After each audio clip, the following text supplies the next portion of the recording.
All right, we're live. That was quick. Yep. It's Chuck. Chuck slows everything down. Yeah.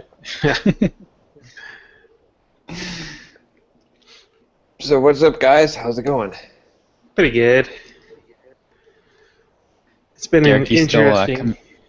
Huh? you coming down off your high yet? A little bit, but it's kind of ramping up for potentially something else as well.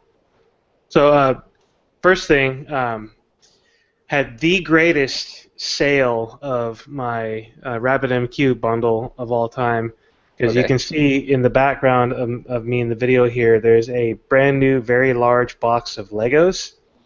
Okay. So I traded a copy of my RabbitMQ bundle for the Lego Star Wars Slave One ship. Nice. It's Nice. the ultimate collector's set, which is pretty awesome. It's about 2,000, just under 2,000 Lego pieces.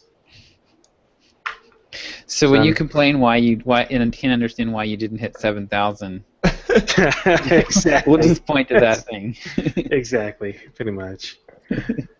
So I started putting that together last night. It's going to take a long time to put together, but it's pretty awesome. That's And fun. I've got, you can't see it on the screen, but I put up a shelf for my Lego Star Wars Millennium Falcon, and I'm going to buy another shelf for that one when I finish it. So that's fun. That's been a pretty cool outcome of the whole bundle thing. But then I started working on the marketing stuff that I emailed you guys about. Oh yeah. Yeah. It's this ridiculously long sequence of emails for people that are listening. So I'm taking the launch sequence that I built for the RabbitMQ bundle was like 12 emails, around 7 of which are going to be reusable with just copy paste and a few minor edits.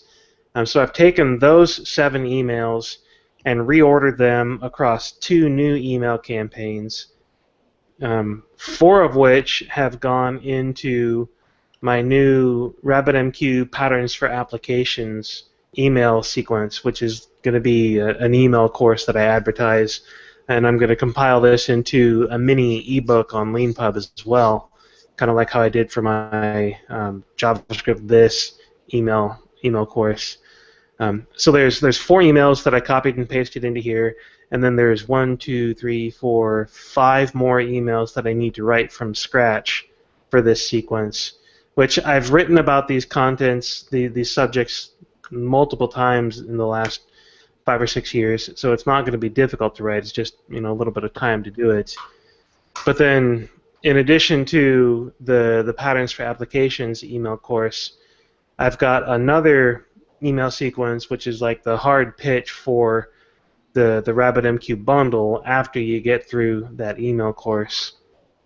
And I'm setting it up as a separate email sequence because I want people to be able to get through the complete Patterns for Applications email course and then get put onto the pitch sequence as a separate thing so that if and when somebody buys the bundle, I can unsubscribe them from the pitch sequence, but they have not been unsubscribed from the email course, which I think is gonna turn out better long term. It'll give me more flexibility with that pitch sequence and the email course as separate things.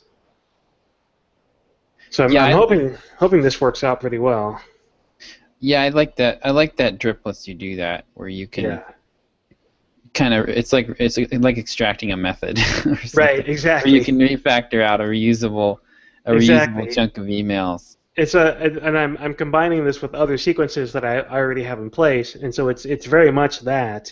I'll have it set up so that if somebody goes through the email course, the patterns email course, and they buy just the ebook, just the RabbitMQ ebook, then they get put into a sequence that is the guided tour of the ebook. Mm-hmm. And at the end of the guided tour for the ebook, there will be another series of pitches for the full course. Right.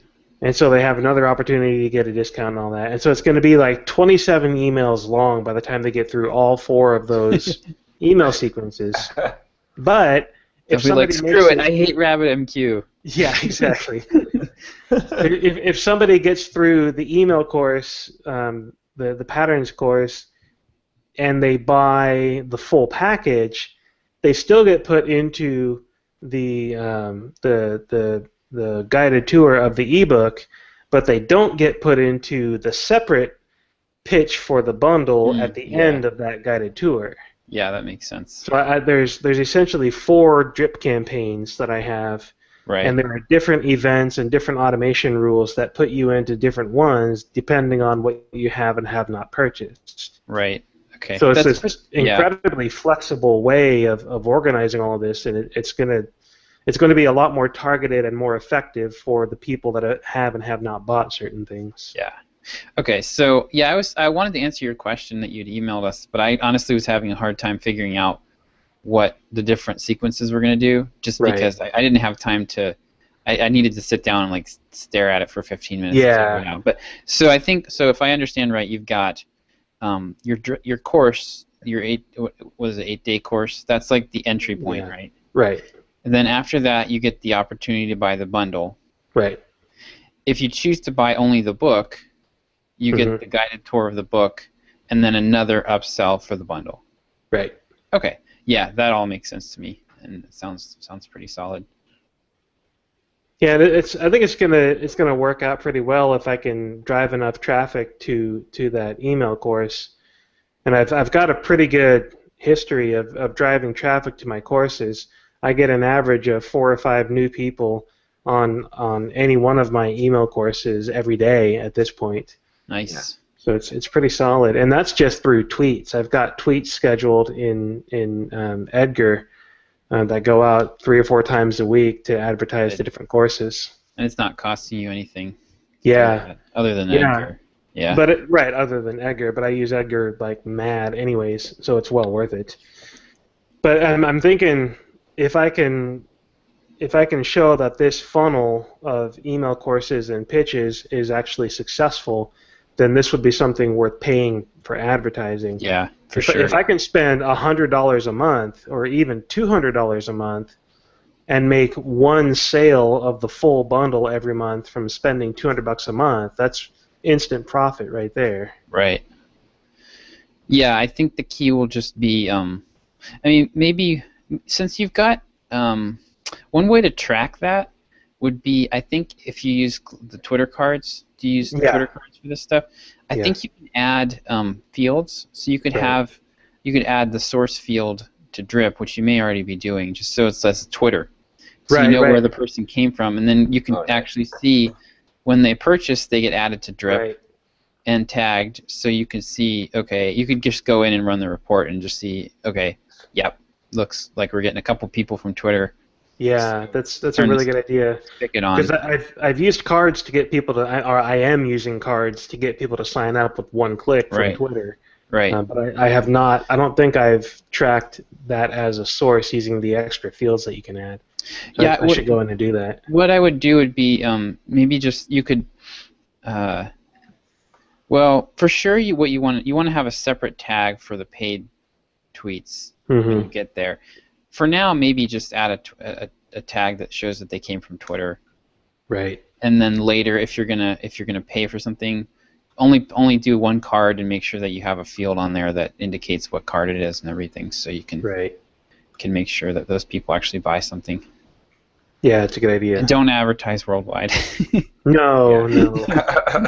I'll advertise in the U.S. and U.S., Canada, and most of the European countries, but definitely not worldwide. Yeah. Because I did that a lot last year, advertising worldwide, and I got a ton of people on my mailing list. Yeah. Most of the people outside of the U.S. and Europe are not buying things. They're gold. Every now and then I get somebody buying from outside the U.S., but it's not nearly as often as I want it to be. Yeah. Everyone outside of the U.S. and Europe is a gold farmer. Sitting in video game lounges all day, just farming gold.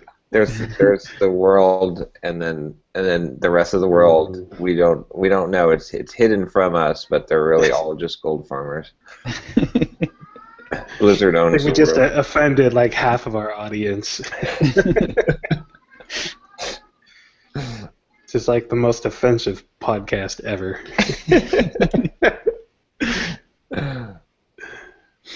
So yeah, that's been my week. Trying to get all of that started and organized. I had a really hard time coming up with the order in which these emails should go out. Honestly, when I started writing that email to the list, it was just a big giant blank question, help. And so I was like, okay, I need some context here. So I started writing what I wanted to do, and then I figured, okay, you probably need to know which of these emails I think I can reuse. So here's that list, and here's what each of those does. And by the time I got done listing the context for this, it was kind of obvious. Oh, well, I can just reorganize these this way, and let me go start putting that into drip. And so I started putting it into a single sequence or campaign in drip. And after I got the first, patterns emails in there, and then started putting in the pitch emails, I realized, oh, if I want to pitch people stuff and then later remove them, that would remove them from the full course. I don't want to do that. I want people to stay in that campaign so I can have good numbers on how many people have gone through there and everything, and be able to remove people from the pitch later. So let me separate this out. And oh, hey, by separating that, I have a lot more flexibility now.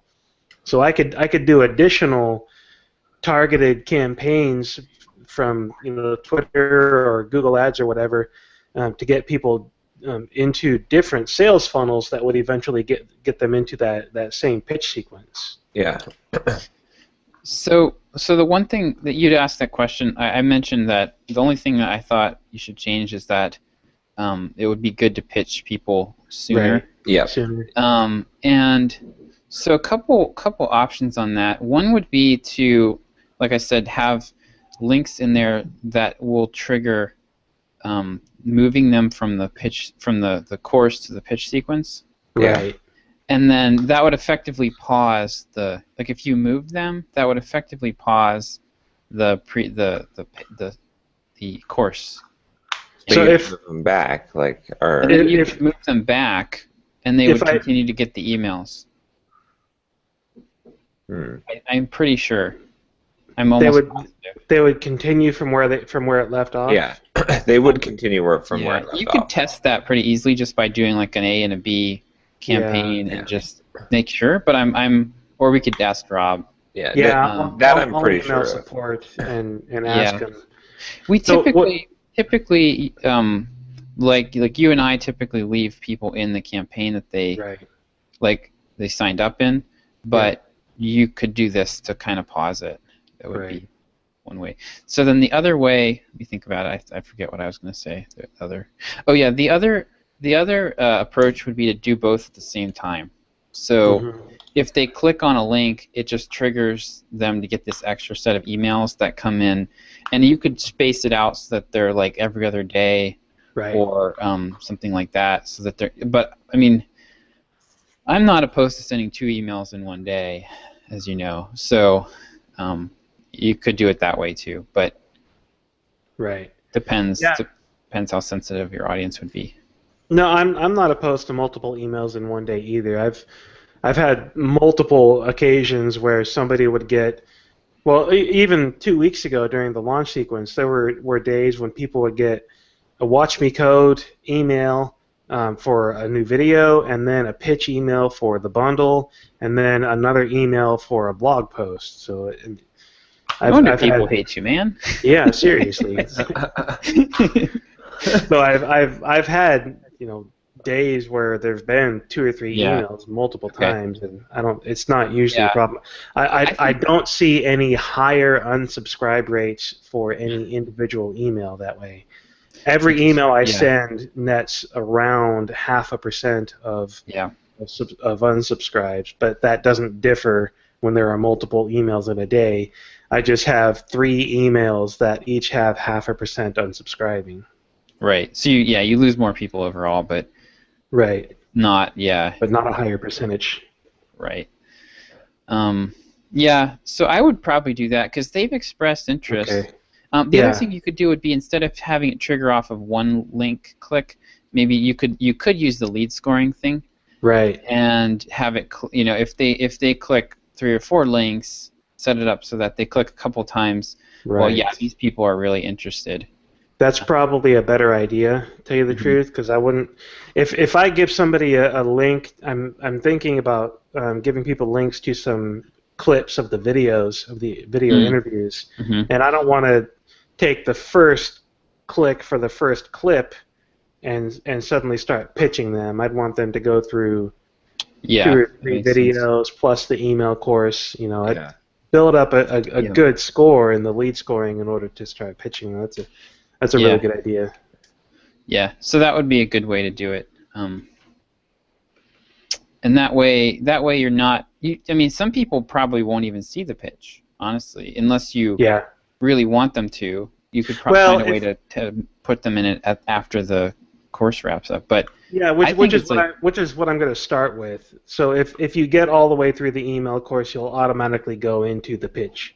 Into the pitch course. But if you build up a high enough score prior to then you'll start getting the pitches earlier.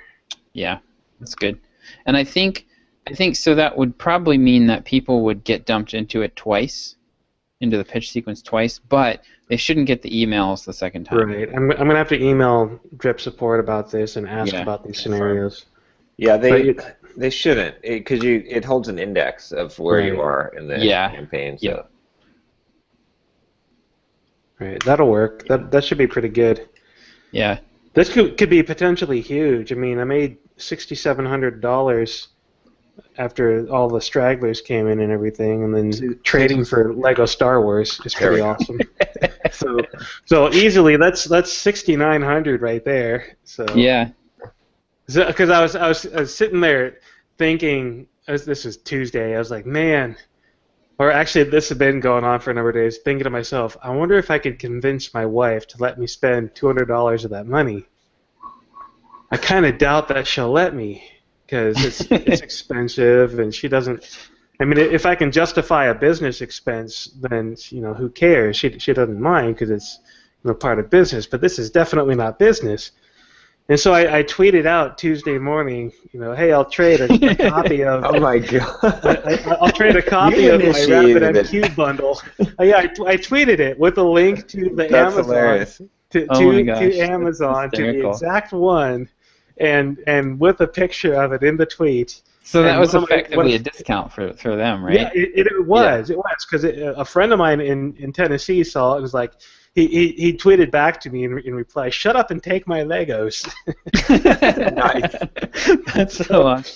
So I DM'd him and said, "Hey, I'm serious about this if you are." And he said, his response to that was, "What's your address?" That's pretty funny. So yeah, it cost him with tax. It cost him $219, which is like a 30% discount off the $250 price. Or what is that? 23% discount. No, sorry, 13.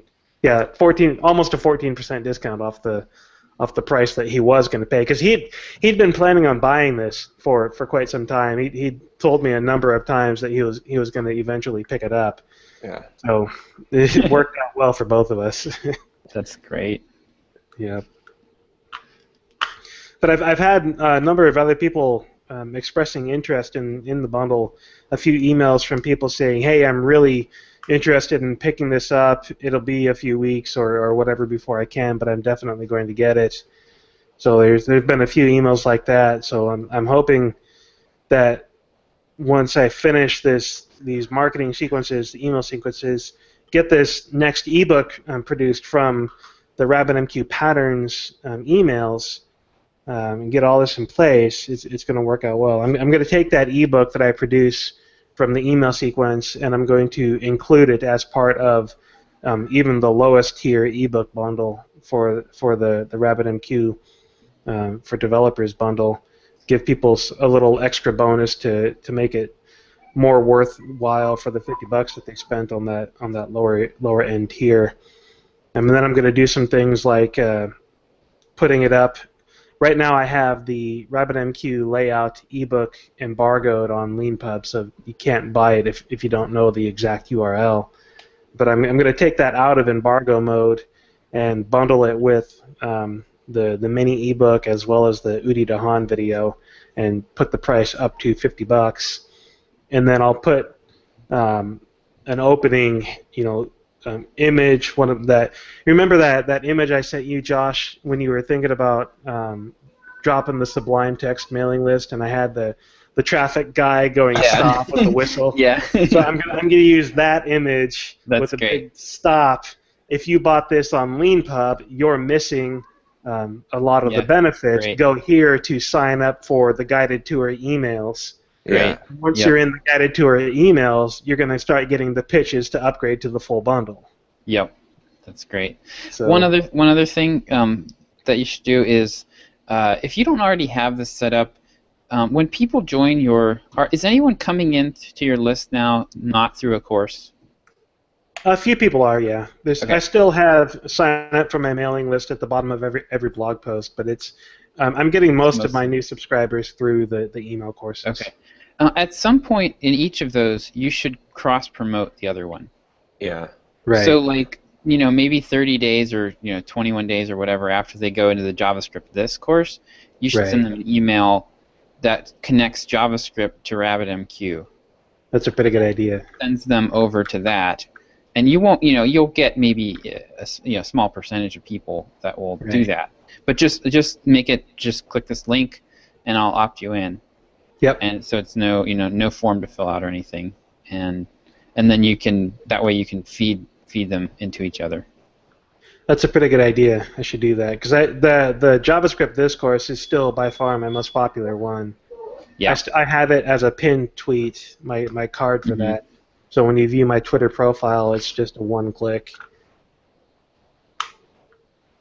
So that's a pretty good idea. I should put that at the end of that course. And hopefully that would drive some additional sales eventually. Lots of things going on. It sounds... The best part about this, I actually have time to do it. Yeah. I am not freaking out. I still am a little bit. I'll be totally honest here. I wake up and I think about what I'm doing today, and I still stress over, crap, I'm spending all this time on Watch Me Code. Oh, wait, hold on.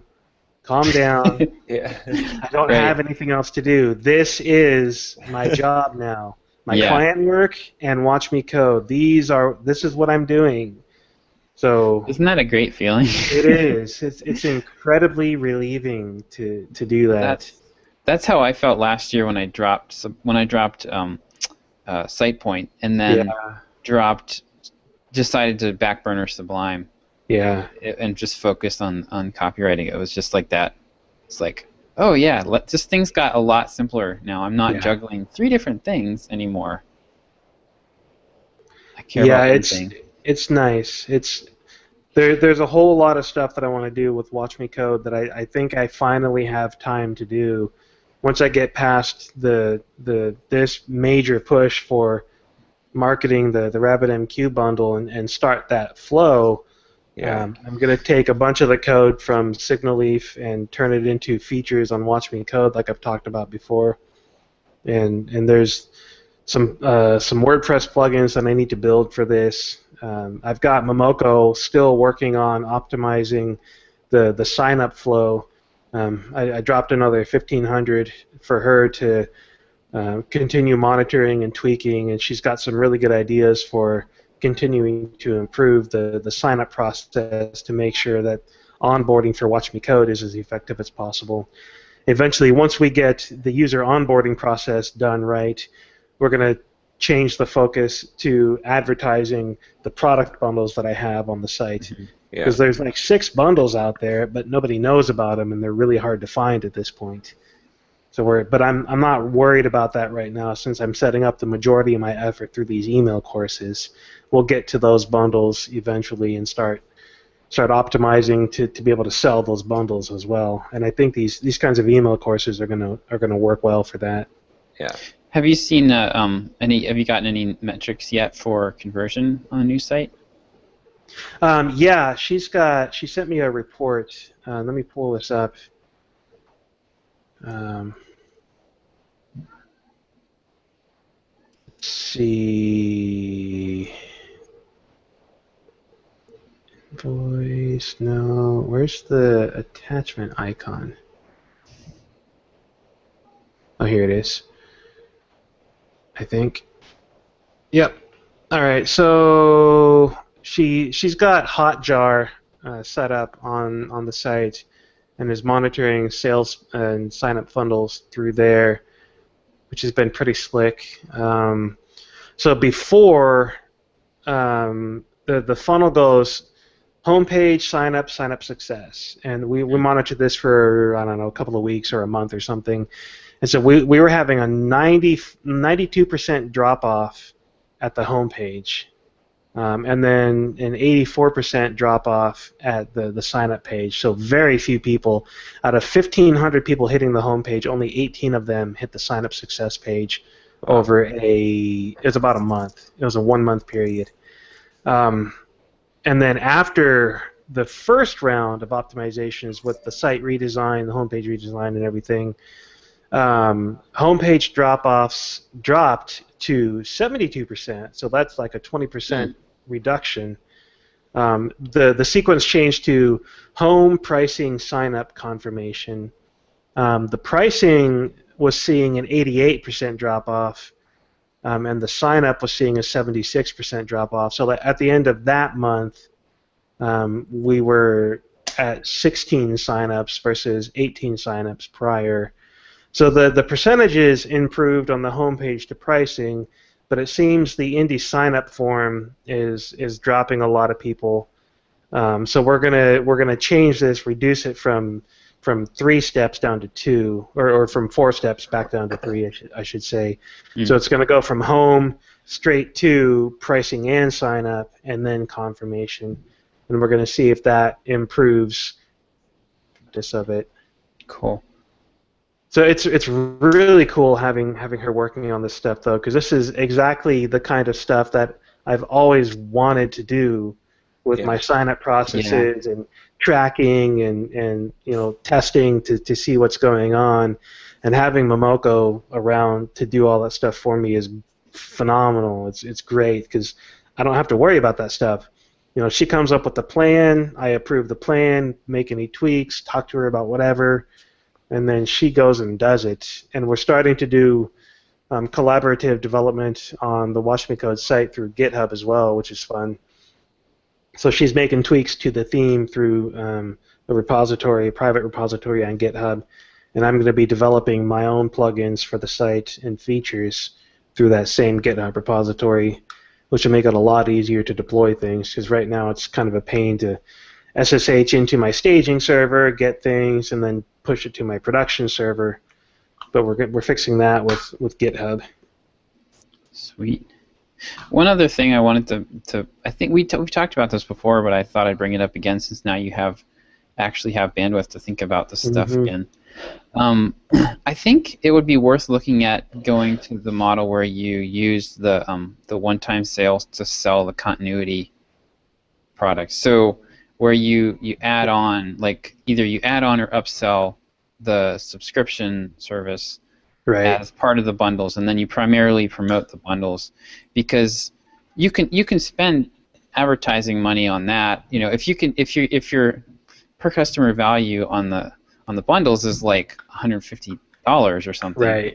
You can afford to spend a lot more on advertising if you get to that point than you can on the $14 a month subscription. Yeah.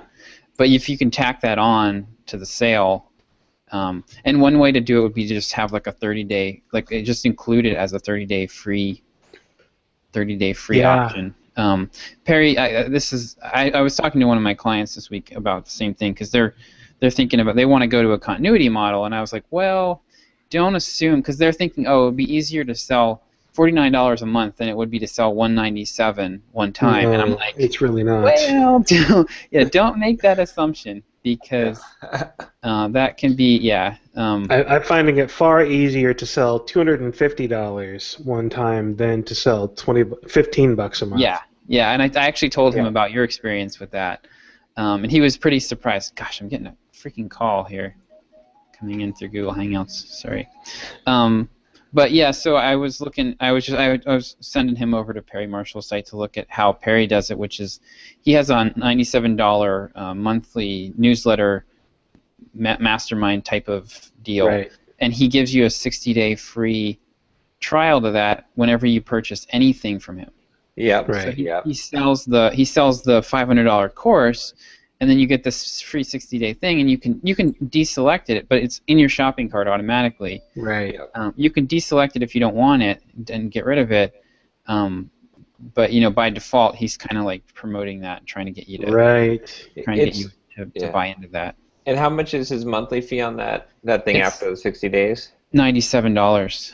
Oh, it is. Okay. So, yeah. Nice. Yeah. And So I'm using Easy Digital downloads for the bundle sales in the shopping cart, and a 2-second Google search brought up a cross-sell and upsell add-on for EDD. Yep. Oh, nice. I'm gonna have to pick that up. Yeah. Yep. So I had looked into that before, and what I wanted was the one-click upsell, and that doesn't support that. Right. But it's more like the Amazon model where it kind of appears. Yeah. And you can select it. You might be able to default it to selected, but that would be one way to, or I think that would be worth looking at. Yeah, I think so. A large number of people will probably decide to keep that. So I'll see if try the service out. Yeah. Well, it's a add-on one-time buy.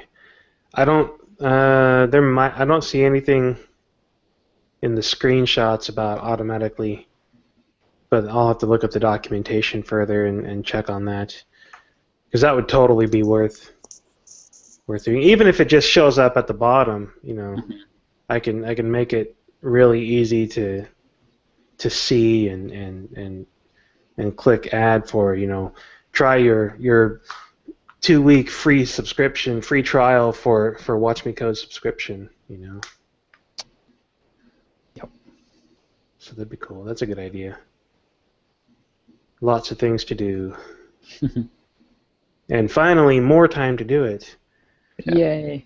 So speaking of Watch Me Code, embarrassing moment of Watch Me Code here. So I'm doing this whole learning ES6 live thing where I'm reading Axel Rauschmeyer's Exploring ES6 book, and after I read a section of it, I'll go record a video of me trying out the new features that I've been looking at.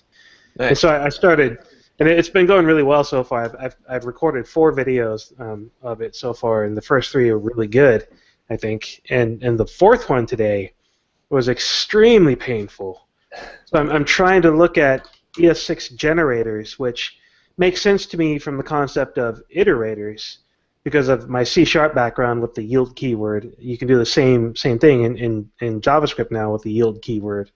But it was difficult for me to get the Babel.js compiler to work right. I had to include some special thing, and that took a few minutes. And I'm doing all this live, right? This isn't edited. I'm not going to edit out any of the mistakes.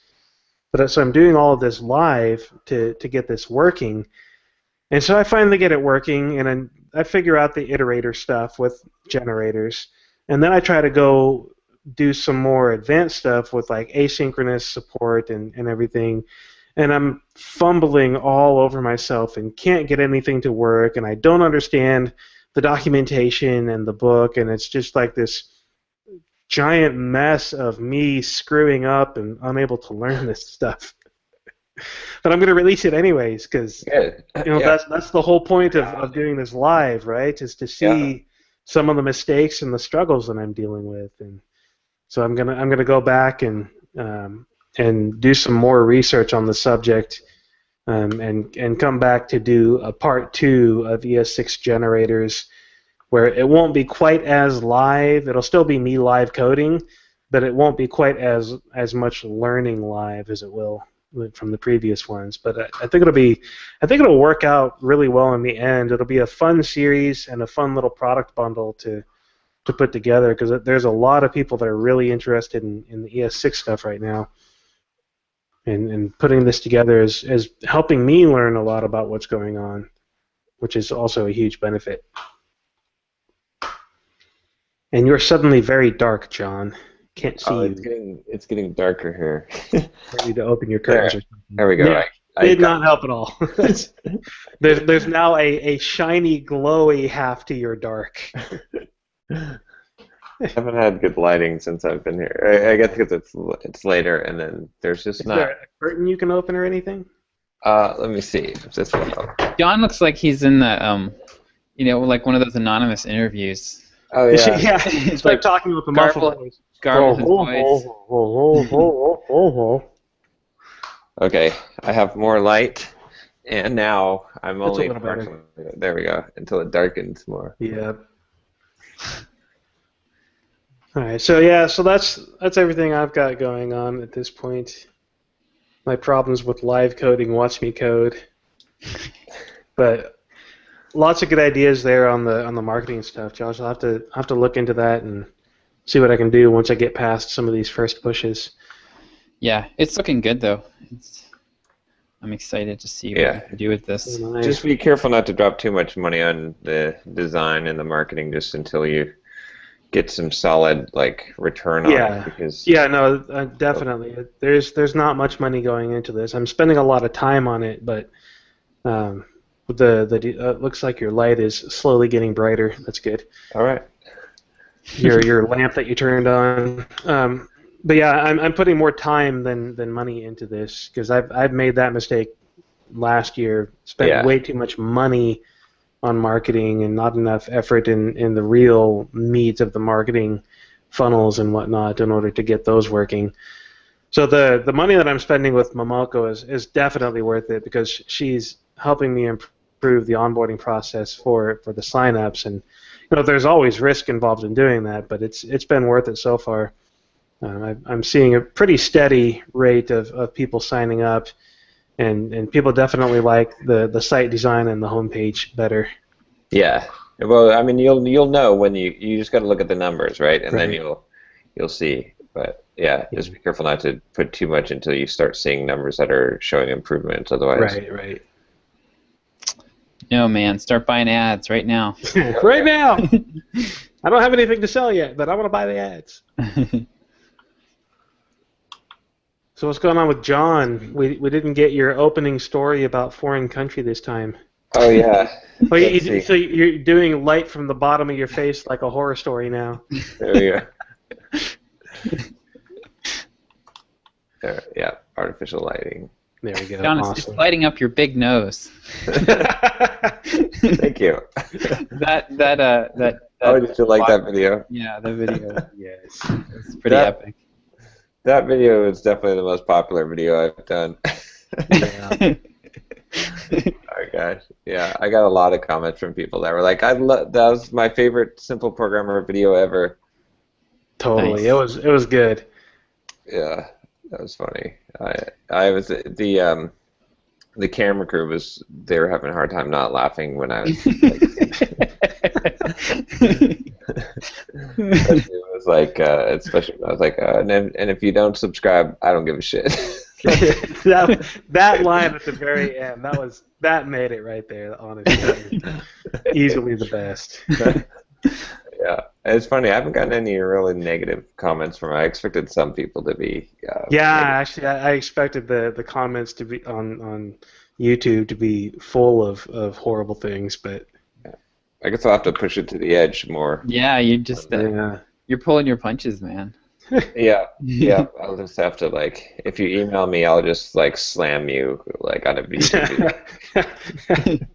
Email John your stupid questions and horrible commentary about society and programmers, and he'll just rip you apart. There we go. But yeah, Berlin. I'm liking Berlin more and more. This is my last recording here. We're leaving on Monday, but I would not be opposed to living in Berlin for a year or two. Nice. It's a really nice city, it's hugely diverse city, just tons of different people, every ethnicity that you can imagine.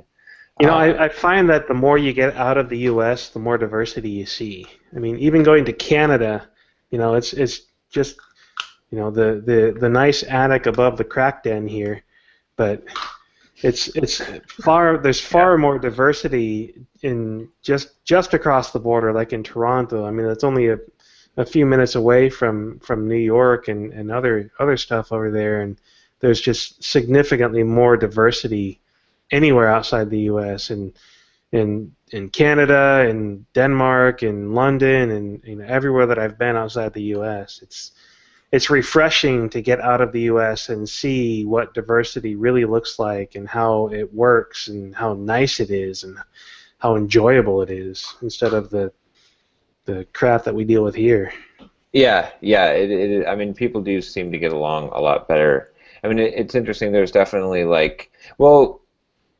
wow, am I really going to breach this? I'll just barely breach this, which is there's no forced integration here of any sorts, right? So it's so there's communities of different groups, right? But then everyone's out in common areas. So I think it causes less tension because there's not a kind of a forced system. Of course, liking the free market. But with that said, Europe is very socialist, very much so. Really interesting things that I've just been discovering in different ways, though. Like, what is liberal in Europe is what would be conservative in the U.S. And because the idea of liberals are changing the way things are, right? Conservatives are keeping things the way they are. So it's quite different. Just today in the news, I don't know if you guys saw. It's funny, I missed it by 2 weeks. Fortunately, in Paris, they're slashing car tires and oh man, cabbies. Wow. They're holding Uber drivers hostage. I was taking Ubers all around. Is this a labor thing? I haven't. Is it a labor dispute or? No, it's just taxi. General. Yeah, taxi drivers not liking Uber. But it's weird because there's this mentality here, trying to hold on to this. I was talking to this guy that someone introduced me to, who's like a older gentleman who's lived in the U.S. and Germany, and who's in Germany now, is in Berlin for 11 years. Peter Wagerman, and we were talking about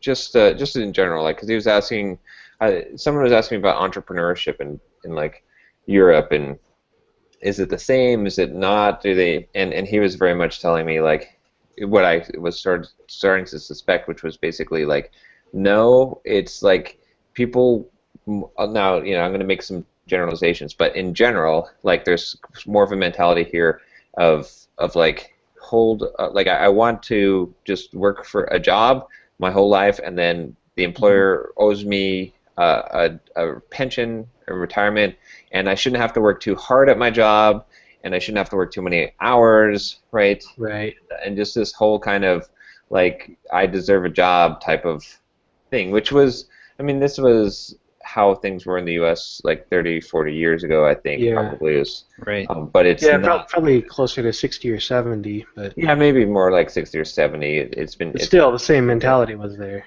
Right, and so and we have a lot of leftover problems because of that, with pensions and retirements and all that in very large old corporations like the auto industry.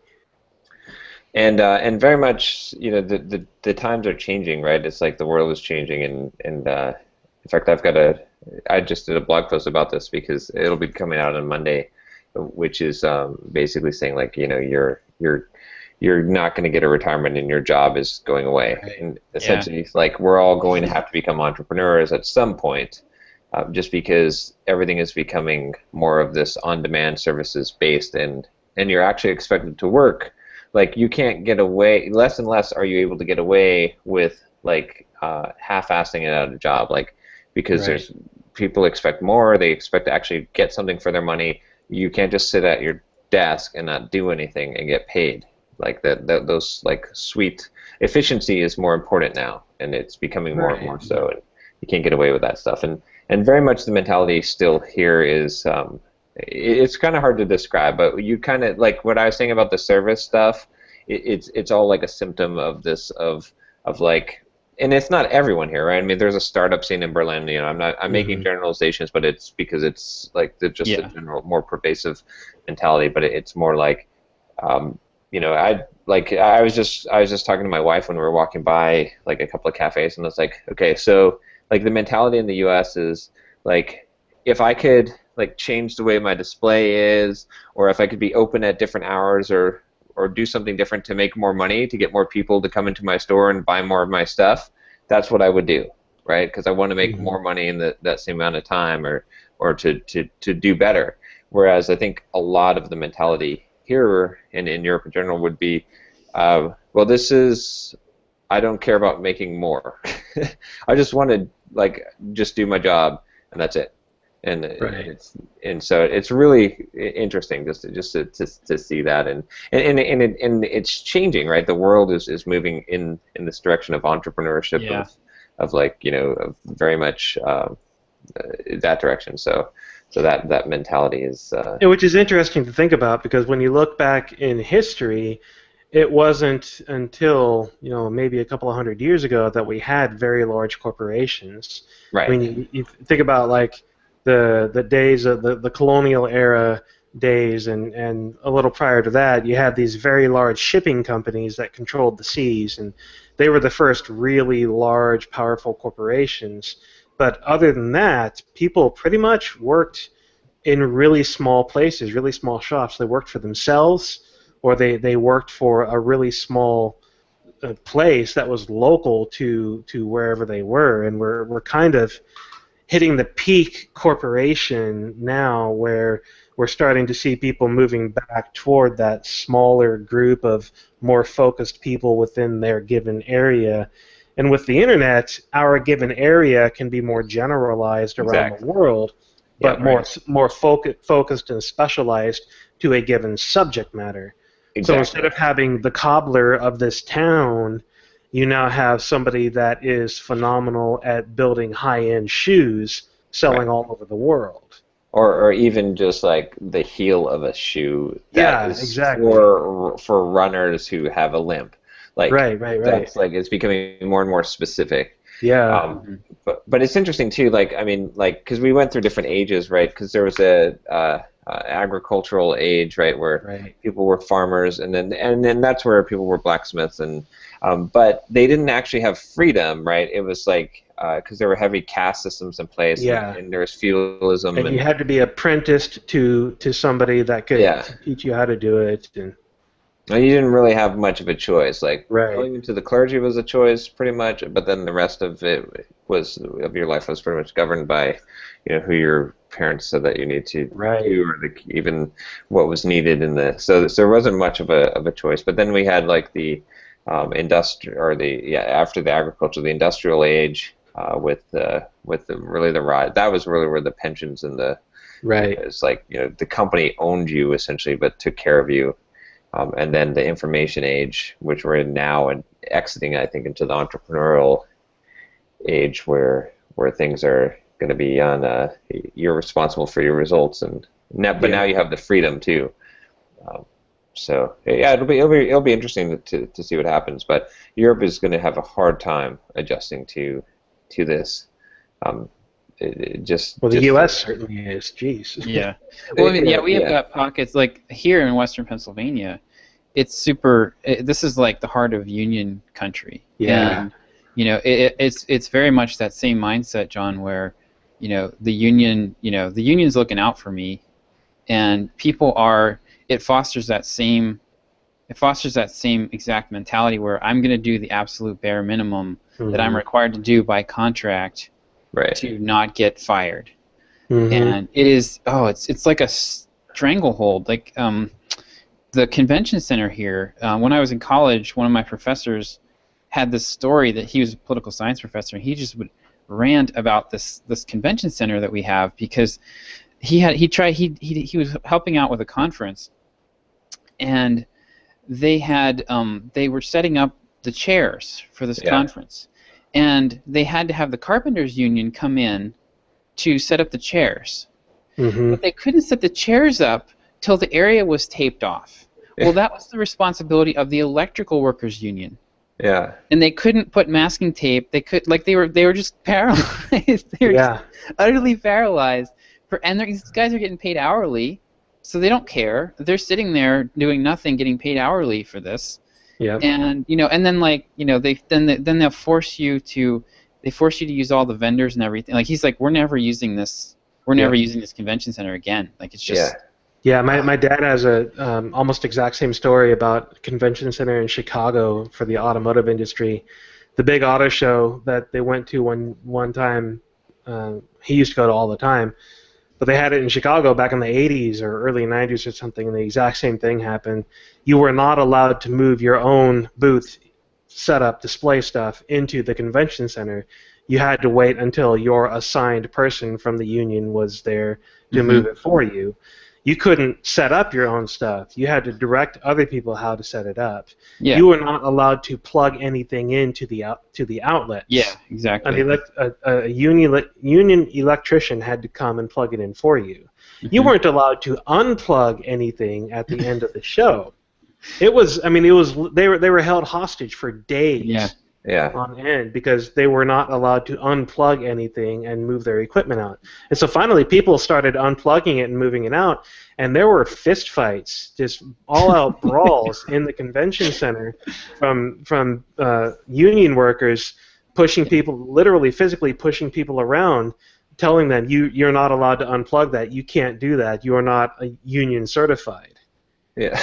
I get the point of unions back in the 1900s when they really were legitimate to get workers' rights, so that all these horrible conditions were put aside. And there are still some cases where I think unions are valid, but the things that so many of the unions are doing. I got to answer a phone call. Yeah, we had a situation here where a Boy Scout took several people to the park and started cleaning up, tires and crap that people had thrown in the park, and the Public Works Union went bananas. And this poor kid, he's 12 years old, and he's just trying to clean up his neighborhood, and they go bananas, and I forget what, they ended up backing off because it turned into a public relations nightmare. But it's come on. But yeah, it's funny. Now that it's pretty clear to me, what would I say is the opposite of entrepreneurship? It would be union. Totally. It's trying to. It's just so sad though. These people trying to and it's a form of slavery to them that they're self bondaging. Because it's people trying to get paid for trying to cheat the system, right? Trying to get unions are good for people who are able to cheat the system and do less work than they deserve to get paid for.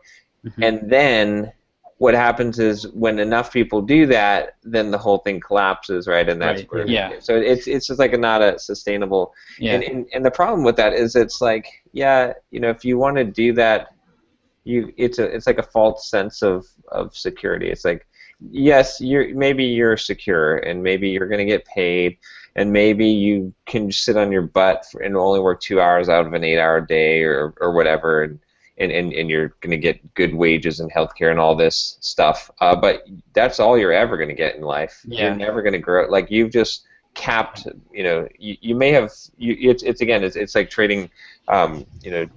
Freedom for security. You've just traded all your freedom for all your security. So now, fine. And it's not sustainable. Yeah. And that's what the auto industry has found out. It's right. The auto I've heard I think it's GM described as a pension plan with a small automotive manufacturing division. Right. And that's really they're basically working to fund the pension plan at this point. Yeah. Yeah. Yeah, but it's the future is changing. People will not accept that. It's as hard as these taxi drivers fight taxi union, whatever, in Paris and flip over cars and whatever. when new companies form, which companies always go, they're not going to hire unionized forces. In fact, they're not going to hire employees. They're going to because what as an entrepreneur now, you're like, well, shoot, all these regulations and laws and unions and crap.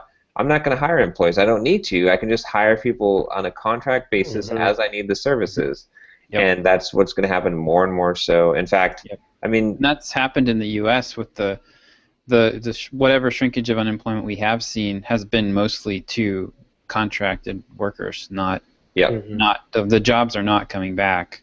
No, they're never going to come back, and that's what people need to realize. That's why learning to be an entrepreneur, at least, I mean, even a lot of developers I talk to that they're like, well, I just want to work for a company. I'm like, well, yeah, but you should still have something on the side because you need to be ready for the changes that are coming. Well, and you need to have, like, even if you do have a job, you need to think of yourself as an entrepreneur in your job, which is what, John, I think that's what you teach in your stuff, and it's really good.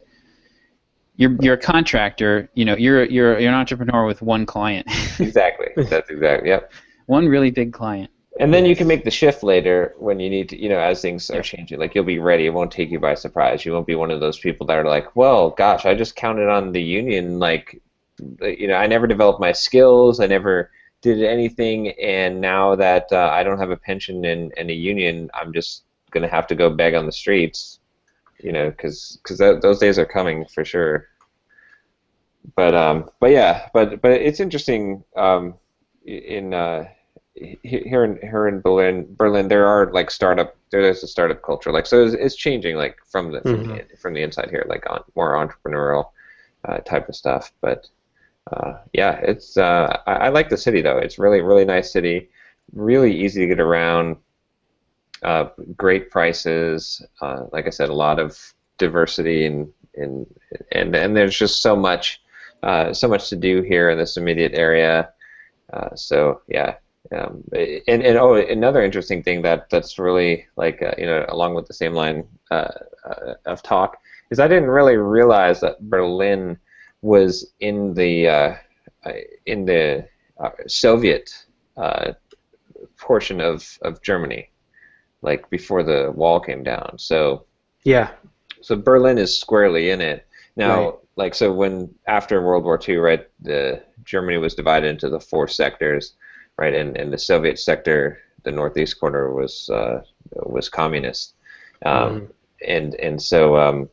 Berlin was also divided into 4 sectors, and Berlin happens to be in the Soviet sector, divided into 4. So there's a Soviet sector, so that's why there's the wall. There's essentially the wall in Berlin, but then the entire outside of Berlin is also walled in because you're either in, so they're like in the heart of communists. So as we went outside of Berlin and visited Potsdam, it's kind of interesting just to see some of the mentality of the people that grew up in a communist, essentially, environment in Germany, and some of their mentality is a little bit different.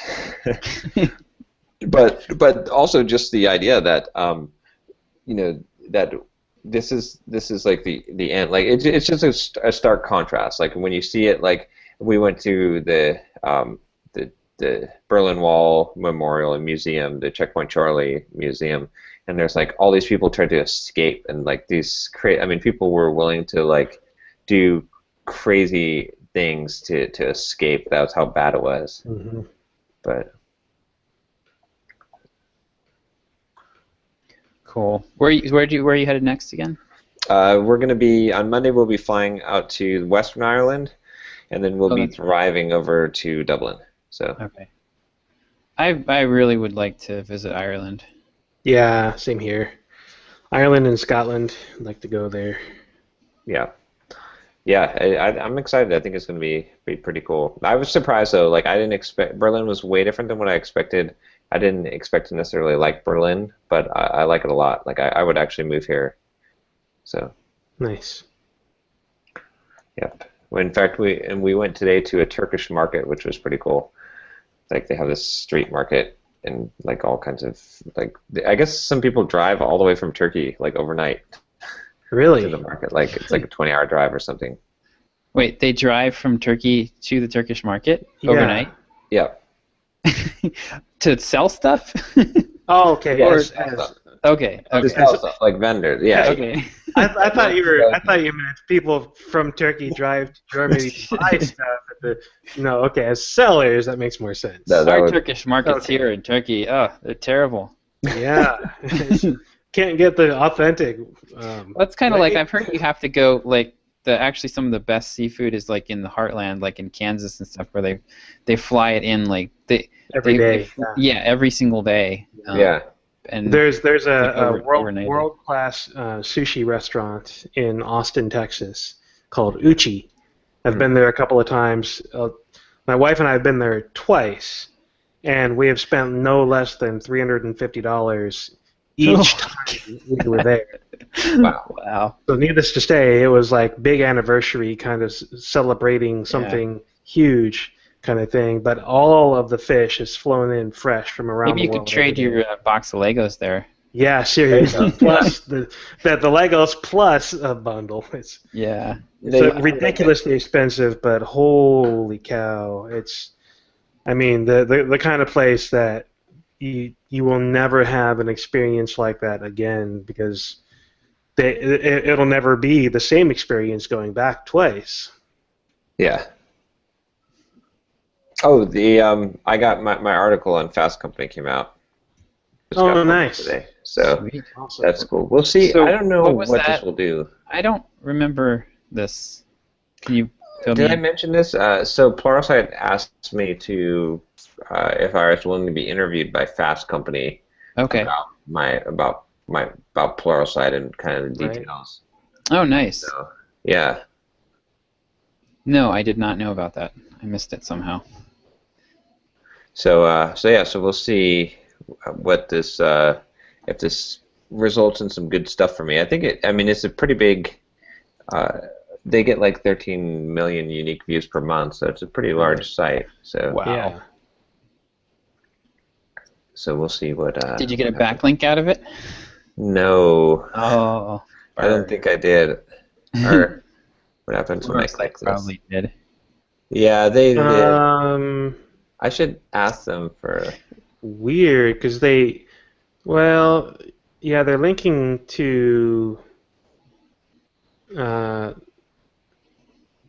This is weird. Scott Allen. I'm looking. Yeah, they're linking to Scott Allen's Pluralsight profile, but they don't link to your Pluralsight profile anywhere. It's because John is an ex-Pluralsight. And you're the only person who's. I mean, you're the one that got interviewed, and they're not linking back to you. They're linking back to Scott Allen, who declined the interview. That's weird. It'd be nice if they linked to Simple Programmer. I guess I should have asked for that. Yeah, why don't you follow up with them and ask? It's not really too late. Should. It's the web. Right. That's true. Yeah. You should really push for that. Yeah. Get Pluralsight to push for it for you as well.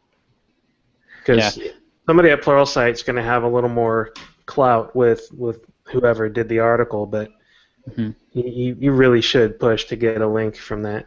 That's true, because I did do them a favor here, so. Yeah. Right. The other thing about this too is that you can I would look for ways to use this on your site, because you're probably not going to get a lot of relevant traffic from this, even if they do link to you. Yeah. But the fact that you were featured here is valuable. That's true. Yeah. It legitimizes you. So add it to your about page and. I should put it in my how to market yourself course. Yeah, that really validates my how to market yourself. That it makes a. Okay, I'll have to add a note to do that. My old way of adding notes that I still do is emailing myself. Nice. I also found when my server was moved that I'm still investigating this, but Brian had emailed me and was like, he says because there was a bunch of links or traffic, and he said the stuff is coming out of Moldova is spammers. They're constantly loading pages and then a few seconds later attempting to post to the comments. I can't easily tell how long this has been going on, but it may speak somewhat to the load. They're constantly making post requests which can't be cached. Wow. So I don't know if that's what the heck that is, but it's annoying. Man, that like I was having a problem for a long time with my Linode, where about every 2 or 3 weeks, it would just start. I would get an email from Linode saying that it was like running at 250% CPU. I was like, whoa, what in the world? So I'd go and it would be like I'd do an I or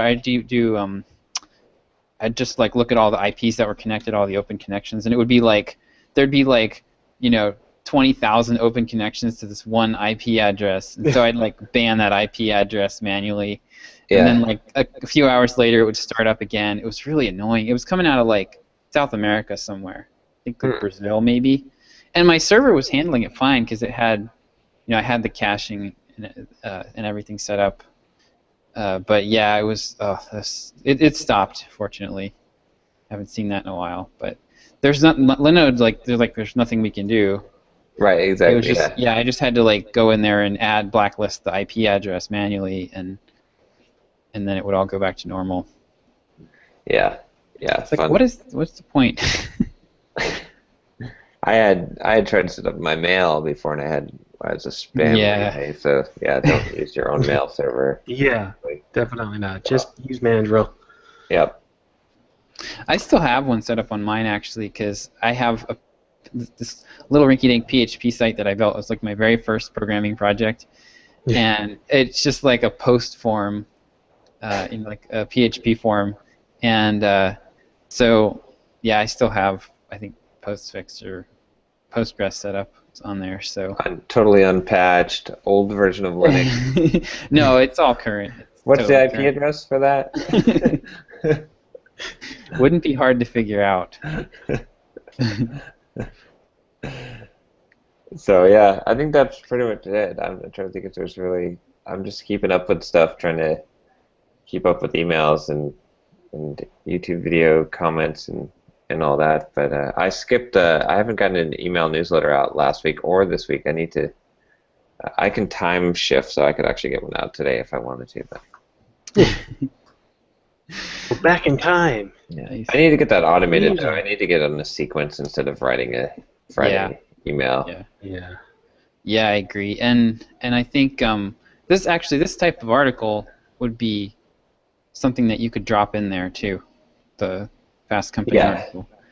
Like just not make a big deal about it, but that makes sure that everybody that comes on your list sees, oh yeah, John got mentioned here. Yeah. I was thinking I wanted to run this by also you guys. Your video, your video from this week has to go in there. Oh yeah. Everybody who comes on your list needs to see that video. Yes. It's I have to put that on there. I was going to ask you guys about. I'm thinking about changing Get Up and Code to be a panel discussion, just like Chuck's podcasts. What do you guys think about that? I think that would be great. I really enjoy. I think my least favorite type of podcast is the one that I'm going to sit here and talk to you for 20 minutes. Yeah. And then interviews are good. Talking for 20 minutes gets old. There's a couple of really good solo podcasts, like Developer T.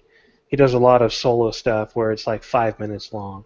Yeah. And that's like the perfect amount of time for him to say something meaningful and insightful and be done.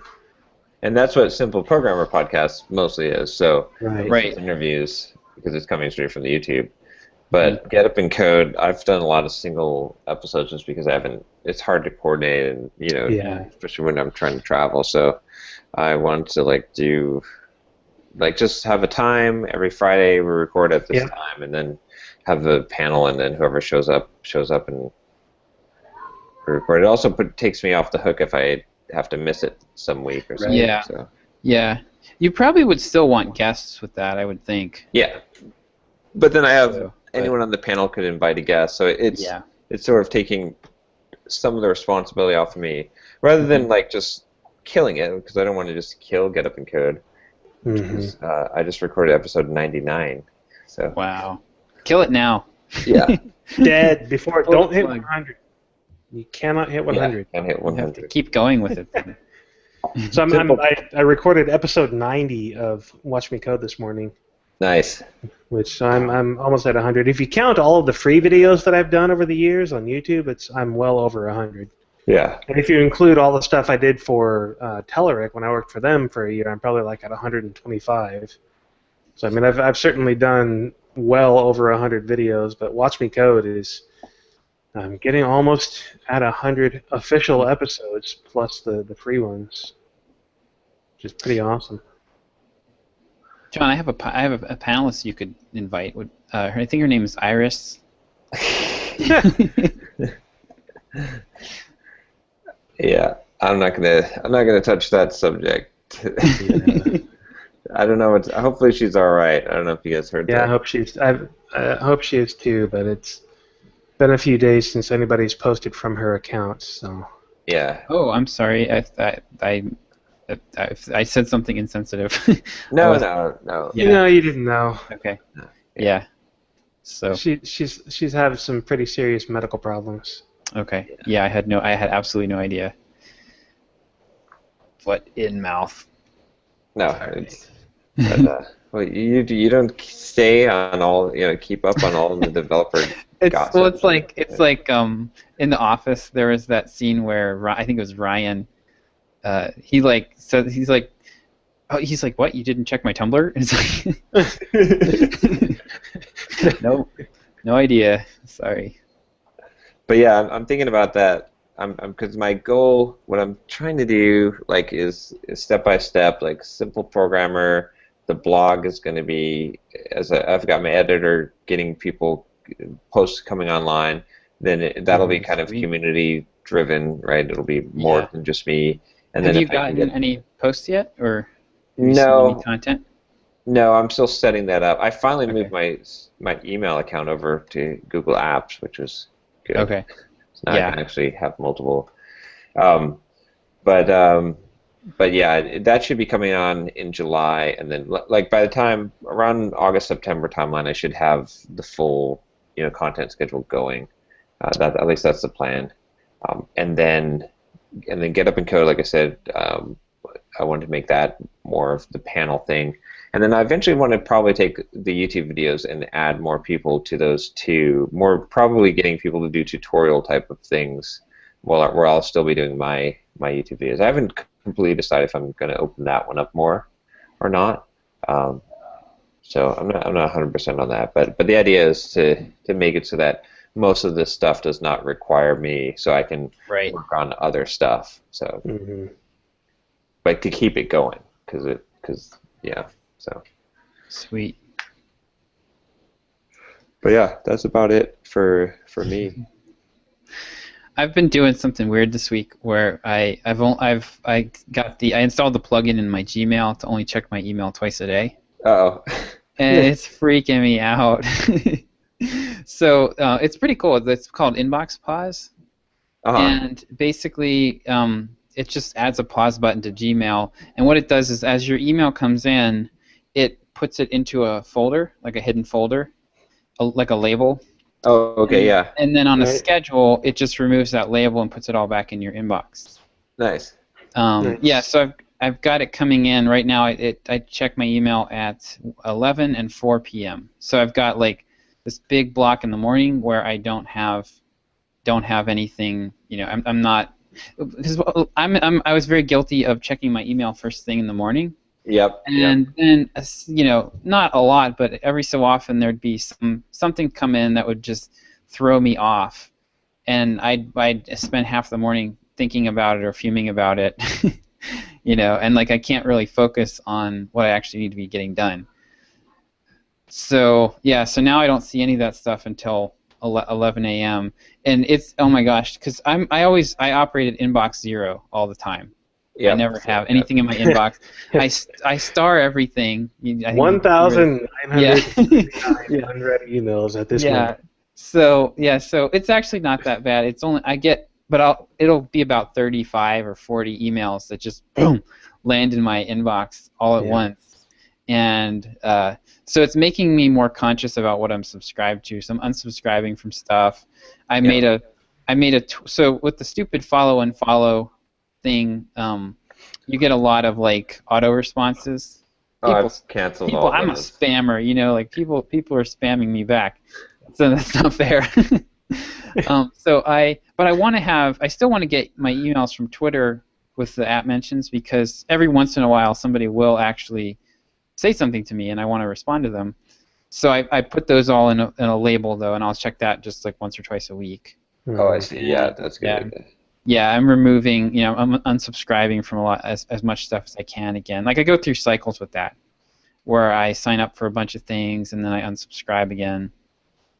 So yeah, I'm just starting to purge that. But yeah, I realize like I'm at the point now where I get to be the crazy, inaccessible creative, and I'm totally gonna take the next step into Tim Ferriss douchebag land and Exactly. have an autoresponder for every single email that says, I only check my email twice a day.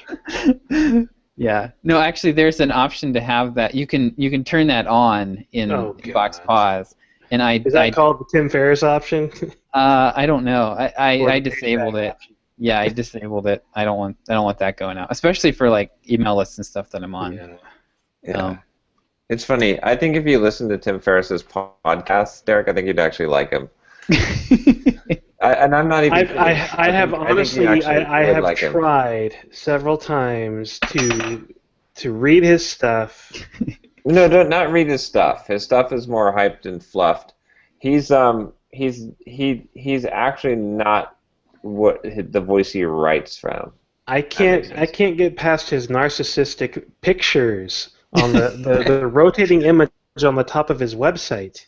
I like the one with him with the helmet, drinking out of the martial arts poses, and just get over yourself. Well, have you not seen what's his name's site redesign? Who? From the gosh, why can't I remember his name now? The thinking the New York Brooklyn guy that Derek Halpern. Oh, Derek Halpern. Derek Halpern? No, I haven't paid attention to him in a long time. Okay, you have to look at his new site. Go to socialtriggers.com. Just for Derek. It's like he made Wow. Have you guys seen Parks and Rec? I love Parks and Rec. Tom Haverford's photo that's like a running meme throughout the whole series. Is like this photo of him like looking like pretty much exactly like that, like just drinking out of this tiny teacup and looking off into the distance. Yep. And it just trying to make himself look really sophisticated. That's pretty funny. I think that's funny because that's so not Derek Halpern's persona too. Right. Yeah. Yeah, it's it's a nice looking site though. It's a lot nicer than his old site, that's for sure. Yeah, I think it dropped. I have to say, even the business suit and tie and everything that he's got going on right there is a lot less douchey looking than some stupid martial arts pose trying to look tough. Yeah. Anyway, I think you like, but yeah. I've been liking this. Though, the twice a day email thing, and it's like I'm like my clients are trying. Everybody wants to contact me through their favorite channel. So I've got Skype. So, there's like two people that insist on using Skype for everything, and one of them I can force to use email, and I'm going to force him to use email. Another client wants to use Slack, which I have set up to send me an email. So basically, I'll respond to that on the same schedule that I respond to email. I just go into my email and I'm like, oh, okay, he pinged me 4 hours ago. Let me open Slack and reply. Why does everyone want to use Slack? I don't understand this. I know. You wanted us to use Slack, John? Huh? You wanted us to use Slack. Well, I wanted to try it out, but then when we tried it out, it was like, this is just like instant message. It's a chat room. It's IRC. It's a chat room plus like some nice add-ins. I mean, sharing images and but there's it's some nice stuff in there. It's just another hip chat. I mean, it's hip. It's a hip chat replacement. Yeah, because hip chat clearly isn't hip anymore. No, I mean that's the thing that really frustrates me about the fly by night chat room programs is today everybody is on hip chat or Slack. Well, yesterday everybody was on hip chat. Well, the day before that everybody was on IRC and Basecamp, and it's just I've got the latest and greatest. I will change your life. Yeah. I mean, it's like all of those apps on iOS and Android that are game-changing, life-altering, frickin' photo filters. You're not changing any games. You're not altering any lives. Yeah. You're just another douchebag trying to make money off of the latest and greatest trend. Yeah. That's it. I mean, okay. HipChat was nice. Slack was nice. We used Slack for the Space City JS conference, and it was nice being able to coordinate with speakers and whatnot. But it's like, how many Slack rooms am I going to join? Because everyone's in Slack rooms, and I don't want to talk to anyone on the message. Not anyone. Yeah. Like, I don't want anyone to instant message me ever. Don't ever instant message me ever. Yeah. The only person, my only exception is my wife. Yeah. For her, we just use SMS, and she actually, because I've got all the notifications turned off on my phone for everything, except that, so she can always get a hold of me that way. Right. If she needs to instantly, but pretty much anything else, it's going to email. Yeah. And I'll check it twice a day. But yeah, I think I'm gonna keep doing this. I like it. But I like this better than just I tried it before where I was just gonna I won't check it. Right? Yeah. And I did okay, but oh my gosh, I'm getting another phone call. Same number. So gosh, totally off my train of thought. Yeah, I would try to just use self-discipline, and the problem was on my phone. I was always checking it in the evening and stuff, and that's especially when I don't want to check it is in the evening. Yeah. And when this you can't do anything. Issue. It forces the issue, and it's it's not. If I really needed to get to my emails, I could because they're hidden in that label. So I could go in there and peek if there's an emergency or something. But it's so it's not like they're being held out of my Gmail account or something. But yeah, I think I'm gonna keep it up, and we'll see if I go to once a day at some point. But yeah, it's really I really just need the mental space to be able to focus on my client work. Yeah. And I'm right now I've got two big clients, and I'm splitting morning and afternoon between them. So I correspond with one in the morning and correspond with the other in the afternoon. It's working out. Nice. Working out pretty well. So yeah, it's actually funny. Lisa told me this week. She was she confessed that she was a little bit freaked out by how happy and calm I seem. Since are you okay, Josh? You're too happy. She's just she's it feels like the other shoe's gonna drop.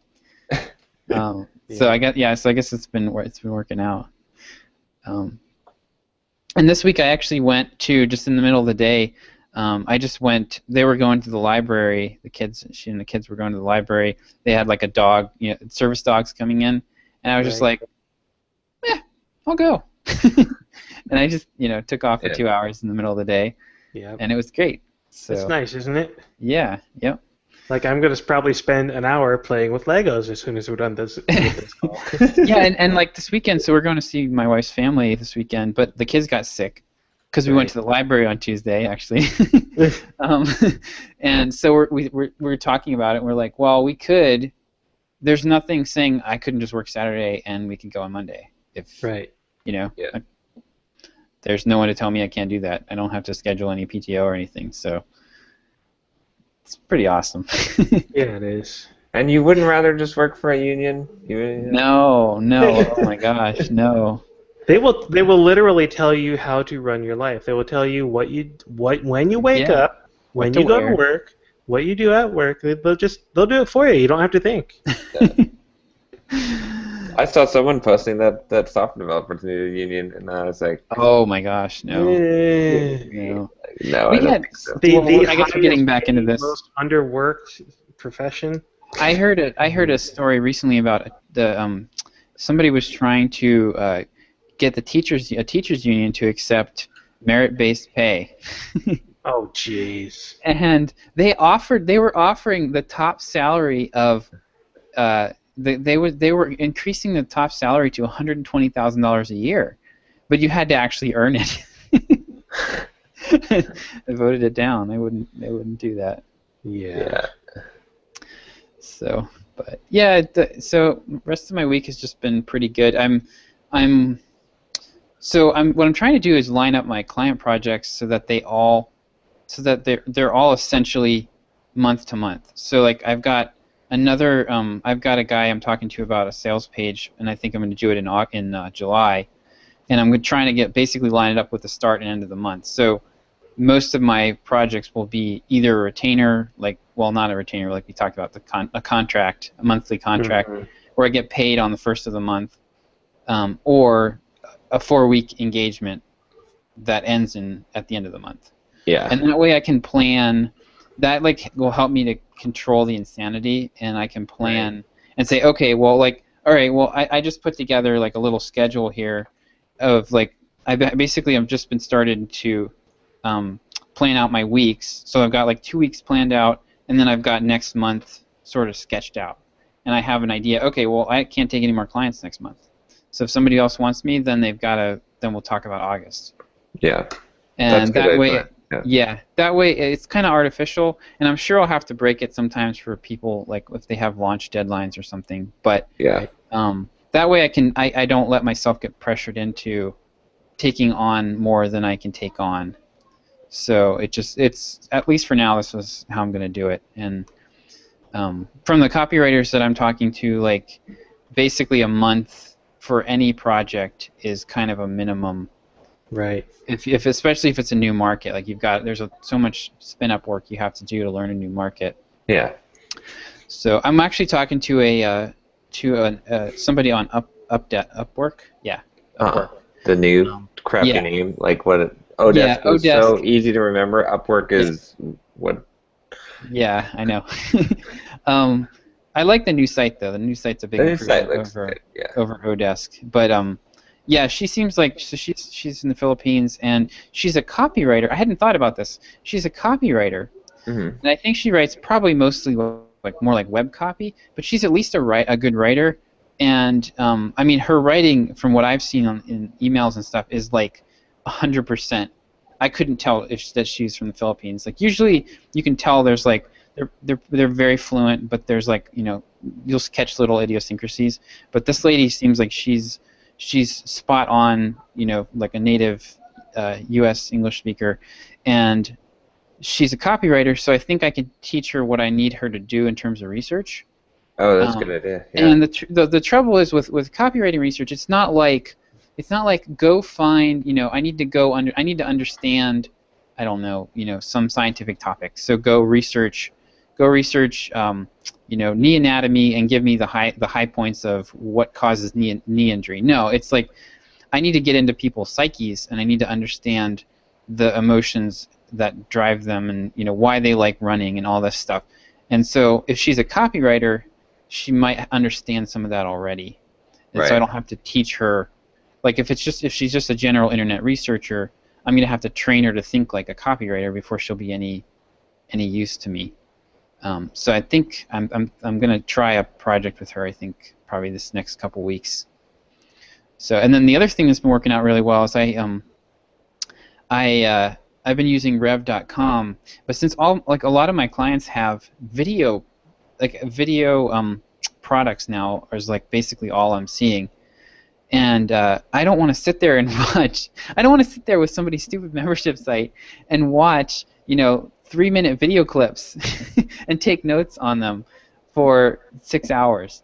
So what I'm doing is just downloading all of the videos, smashing them together with FFmpeg, and then ripping the MP3 off of it and sending it over to Rev.com and they transcribe the whole thing, and I can sit Nice. there and I've got a 20-page transcript of this, $200 course, and I Yep. could go through it in like less than an hour, and I don't even have to take notes. I can just read, I can just underline and write on the transcript. So Nice. yeah, it cost me like, I did that this week with a product, and it cost me like $30 because it was a 30-minute video Yep. on Rev, and it probably saved me at least several hours.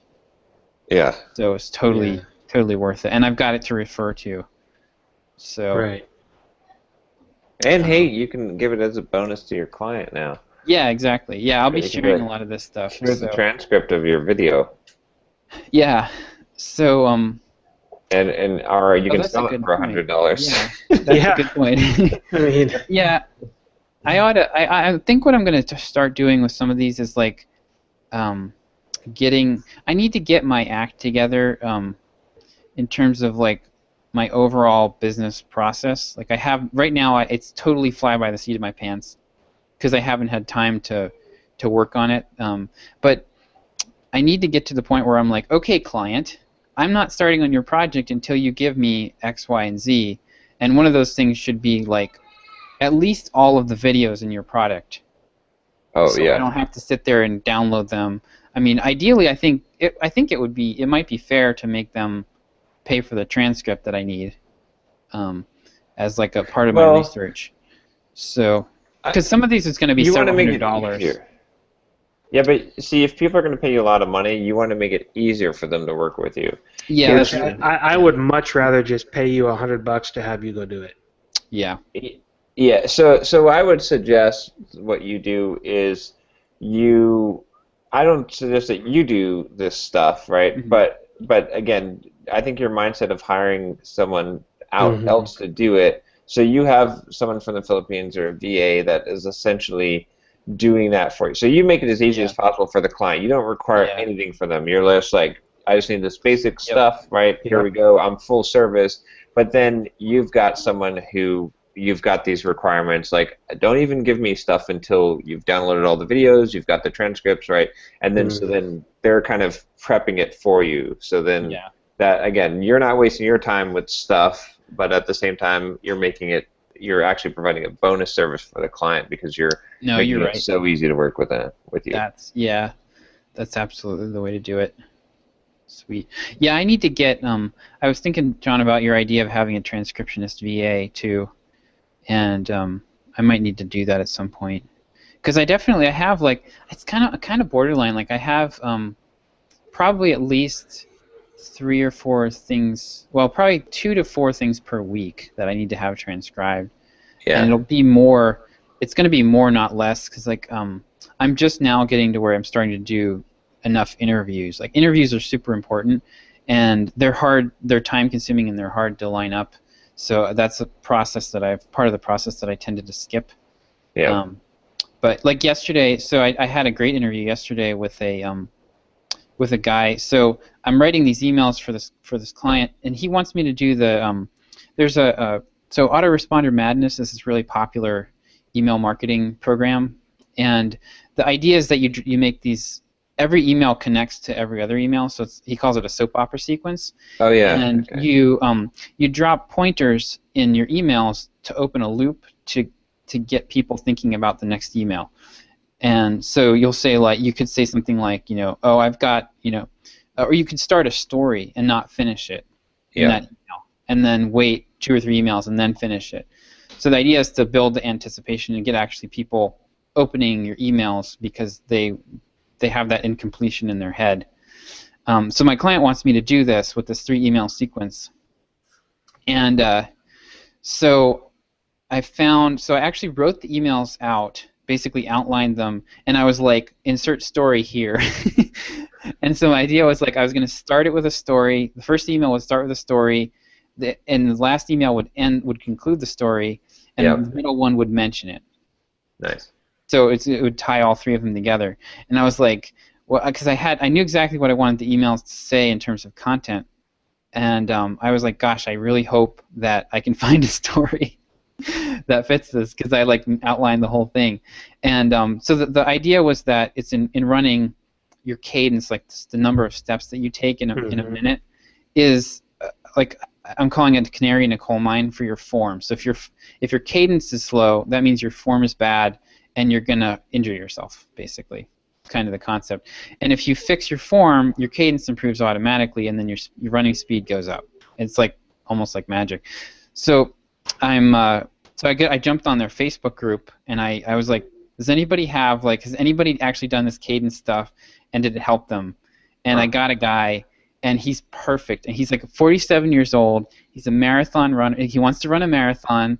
He's kind of out of shape. He wants to run a marathon, and he worked on his cadence, and he dropped his mile time by a minute. I'm like, yes, perfect. Yeah. Yeah. So I'll use that. I'll open with that, and then not tell what happens. Kind of talk about his problem, and then what he did, and then in the last email I'll actually close it out and tell what happened, the resolution of it. So, but yeah, anyway, so that's an example of an interview. Like I'm going to be doing more interviews like that. Like I need to be doing at least three to five interviews per, like for every single project that I take on.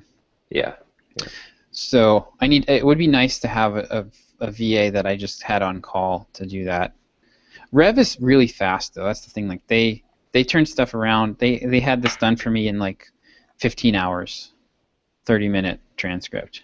Yeah, the very first time I went to rev.com for one of those interviews for my bundle, the transcriber had it back to me 2 hours later. Holy cow! Yeah, was it a short interview? No, it was a 30-minute interview.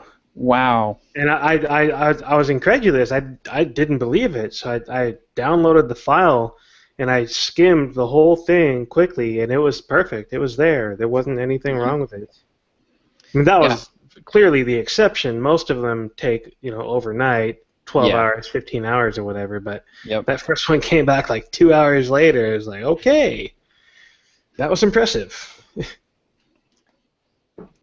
Yeah, but I've been having a lot of fun with that. I love that. I mean, that was my favorite part.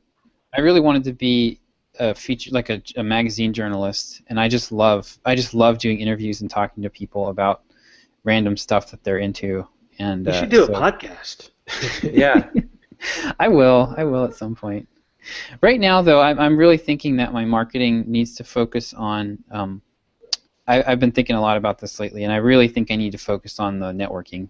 I need like 5 people sending me business, like my mentor and Brian, and then I will be set. And then I can, I want to have that. And so right now I'm really working on. I have that course that I'm doing, that John Carlton course, and I'm trying. My instructor there, I think I've impressed her with the work that I've been doing for the class. Nice. And she actually, I sent you guys that feature. I mentioned that feature benefits thing last week, and then so after that I wrote bullets from that, and the bullets are just like the teasers that you write in a sales page. And she really liked them and actually used them as an example in the webinar that she does for the class. Nice. And one of the students, so she brings us onto the webinar just to ask questions and stuff, and then the student who followed me said, "Josh, I just want to let you know I'm a competitive runner, and those bullets, like I want that. I wanted to know, like you got me with those bullets, even though he knew, he's like freaking in the copywriting course and he knows exactly what we're doing. Yeah. He's still like, I want that. I want to know, all that stuff. So, so I think she's a potential. She could potentially be somebody that might send me business after this class ends. And then I joined that site, that copychief.com site a while back, and the guy there, Kevin Rogers, he's already been recommending me. So I'm gonna try. I'm gonna try to contribute a lot to that forum. It's really small community. It's like 500 people, and everyone there is either a copywriter who could potentially send me business, or a business owner who's trying to learn to write their own copy, who at some point will probably just go, screw it, I'm just going to hire a copywriter. Right. So that's like a really good, there's only 500 people in the whole thing, so it's a really nice, tight, focused place where I can put a lot of my attention, and it should be a high payoff kind of thing. So yeah, so I'm focusing, I'm doing like I'm starting to like chip in and do critiques and stuff of other people's stuff there.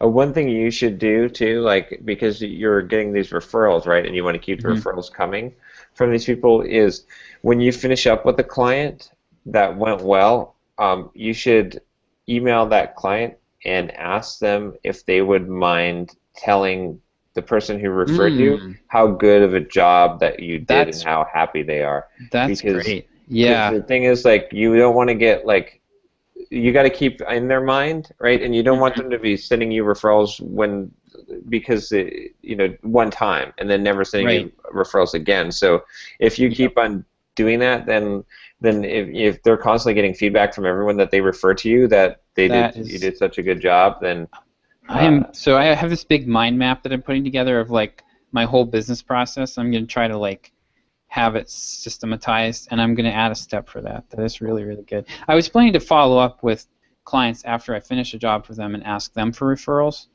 yeah, you want to That do is an both. easy move Yeah, there. Asking them to mention, to just thank the person that referred me. It's killer. So I'm also considering that I think I mentioned this before too, but I've been one of the reasons I joined this course with John Carlton was to check out one of the coaches, David Garfinkel, who is he's coached like guys that are earning seven figures now, like some of the best copywriters out there, um, and he so yeah, he does coaching, and he charges like it's a year-long thing, and he'll charge you like 30 grand for it basically. Um, and so I've been interested in this for a while, but I wanted to see him in action to see if I liked him. yeah, And so he's one of the instructors in this class that I'm in now, and he's amazing. He's so detailed in the feedback he gives people, and really, really generous with his time. So I'm seriously considering this. I emailed him the other day or just yesterday and asked him for some more details, and he sent me this great big long email, answered all of my questions really, really thoughtfully, and but yeah, he's another. If I go for that, like that would be, I could pretty much write my own ticket at that point. Like he'd be he'd be definitely somebody. I mean, just being able to say that he mentored me would be huge, and then I think I'd be able to live off of that business for a long time. yeah. So, but before I drop $2,500 a month, I need to get my income up a little bit. But so yeah, so I think next month I'll probably be around 12K total. Is what it's looking like. Nice. So that's including like the King Sumo, all the passive stuff. But it's been more so far. I think it'll be interesting, but I don't think I'm going to ever make less than I did with the full-time job. Yeah, So that's pretty awesome. yeah, so it's been Including, fun. are you factoring benefits in too? Um, I'd have to figure out. No, I'd have to figure that out. But it's probably a little close. It's probably closer if I did that, factored all that in. But well, no, I'm factoring. I'm looking at my base salary. Yeah, I guess it wouldn't. I wouldn't. That would not include my employer's portion of the health care, my Social Security, FICA tax that they pay, and then the matching on my 401k that I was getting. So, but it'll probably be still be more. Yeah, yeah, that's At least good then. certainly more than I made from that full-time job. So.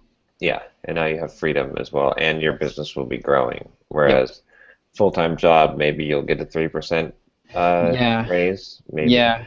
Yep. Yeah. I mean, like it's funny. Like we were looking because I kept track of like my salary. I actually went back and calculated my salary since I graduated from college. Yeah, And just since my son's been born, I'll probably go from my first son in basically 5 years. I'll go from about 42 to like 150. wow, nice. Like it's pretty crazy, and I really honestly thought I'd never make more. Like when I got to 40, I was like, that blew my mind. I thought I'd never make more than that. So yeah, it's just it's been a crazy ride. Nice. But yeah, it's pretty much been my week. I think in the next couple days I'll have a landing page going live for my explainer video client. So that'll be fun to see. That was tricky because that one was the one where like you don't want to like come into this. You don't want to just like try to as a copywriter. It's like you don't want to just say I'm the cheapest and the bestest. But that's really like when I dug into this and that was like what everybody kept saying. And so I needed to put together a landing page for his AdWords traffic, and like that was the message that I was getting from all of his customers. Like they were so stunned by his pricing, they actually thought his pricing was too good to be true. And then he delivers the videos faster than just about anybody else. This is for the fitness, for the No, running? this is the explainer video guy. Oh, I see. Yep. Yeah. Yeah. Yeah, and so I'm like, gosh. So what I ended up doing was just using testimonials. So I have a headline that makes kind of a bold claim about delivering your video in 25 days, and then boom, testimonial, and then like actually every section of the page I led off with a testimonial that made the one sales point that I wanted to make in that chunk of the nice. Yeah, because he has like pages, he has reams and reams of testimonials. Wow. And so I was like, yeah, like I can't say this for you, but I can have your customers say it, and it'll have some credibility. So we're gonna have that page is gonna be going live probably this week, and I'm very interested to see how it does because he's with the AdWords campaign that I put together for him. He's been getting one email sign up a day for $30, roughly. Okay. So that's not bad. I mean, that's too much for an email newsletter sign up. But if I turn those into leads, where they're actually contacting him for business, that would be fantastic. So he can pay up to. We figured he can pay up to $200 per lead, and still like at least break even, or maybe make a small profit. Nice. So yeah, so I only have to get. I've been sending the traffic just to his like packages pricing page, because his old landing page was just so bad. It was people that were looking to buy an explainer video. They're like Googling like explainer video company, and he was sending them to a landing page that basically was giving them an email course about how awesome explainer videos are. It's like they're already sold. They know you're preaching to the choir here. Stop preaching to the choir and just like show them an explainer video. just move them closer to buying from you. So that's what I'm trying to do with this page, is move them one step closer to actually buying from him.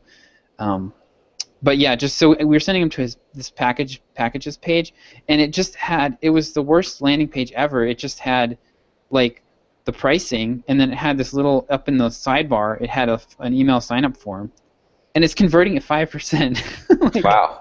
Holy cow! Because they're ready to buy. Yep. Yeah, these people are starving, so let's just put food in front of them, So that'll be going live this week, and we'll see. But yeah, if I can get him a lead for $50, he'll be ecstatic, I think, and we can crank up his AdWords budget if we can do that, because he